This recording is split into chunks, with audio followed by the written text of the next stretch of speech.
അല്ല, വെള്ളാപ്പള്ളി പറഞ്ഞത് കേരളത്തിലെ ഒരു സാമൂഹിക യാഥാർത്ഥ്യമാണ്. ആ കാര്യം കേരളത്തിൽ ആർക്കും സംശയം ഉണ്ടാകേണ്ട ഒരു കാര്യമില്ല. അതിൽ കാന്തപുരവും ലീഗും ഒക്കെ എന്തിനാ പ്രതിഷേധിക്കുന്നതെന്ന് എനിക്കറിയില്ല. കാരണം അവർക്ക് അനുകൂലമായിട്ടുള്ള കാര്യമാണല്ലോ ഇടതുപക്ഷം ചെയ്തുകൊണ്ടിരിക്കുന്നത്. അത് വെള്ളാപ്പള്ളി പറഞ്ഞു എന്നേ ഉള്ളൂ. കാരണം ഏറ്റവും ഒടുവിൽ സ്കൂൾ സമയം പോലും മദ്രസകളുടെ സമയത്തിനനുസരിച്ച് ക്രമീകരിക്കണം എന്ന്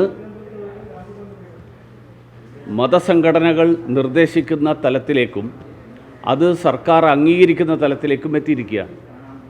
അപ്പോൾ അങ്ങനെയൊരു സാഹചര്യം കേരളത്തിലെ എല്ലാ കാര്യങ്ങളും ഈ ഇടതുപക്ഷ സർക്കാരിൻ്റെ കാലത്ത് പ്രത്യേകിച്ച് മതസംഘടനകൾ ഒരു പ്രത്യേക സമുദായത്തിൻ്റെ സംഘടനകൾ, ആ സമുദായത്തിൽ പെടുന്ന ആളുകൾ, ആ മതത്തിൽ പെടുന്ന ആളുകൾ, അവർ എടുക്കുന്ന നിലപാടുകൾ, ആ നിലപാടുകൾക്കനുസരിച്ച് സർക്കാർ പ്രവർത്തിക്കുന്ന ഒരു സാഹചര്യം, ആ സാഹചര്യം ഉണ്ട് എന്നുള്ളത് എല്ലാവർക്കും അറിയാം.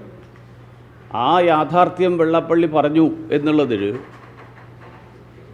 ഇവരാരും പ്രതിഷേധിക്കേണ്ട കാര്യമില്ല. പക്ഷേ എനിക്ക് മനസ്സിലാവാത്ത കാര്യം, കാന്തപുരവും അല്ലെങ്കിൽ മുസ്ലിം ലീഗും ഒക്കെ പറയുന്നതിന് അവരുടേതായിട്ടുള്ള കാരണങ്ങളുണ്ടാവും.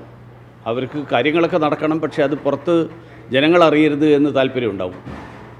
പക്ഷേ പ്രതിപക്ഷ നേതാവിന് എന്തിനാണ് പൊള്ളുന്നതെന്ന് എനിക്ക് മനസ്സിലാവുന്നില്ല. കാരണം സർക്കാരിൻ്റെ നിലപാടുകൾക്കെതിരായിട്ട് സർക്കാരിൻ്റെ സമീപനത്തിലെ തെറ്റായിട്ടുള്ള പ്രവണതകൾ, ആ പ്രവണതകൾ വെള്ളാപ്പള്ളി പറയുമ്പോൾ പ്രതിപക്ഷ നേതാവിന് പൊള്ളുന്നതിൻ്റെ കാരണം എന്താണ്?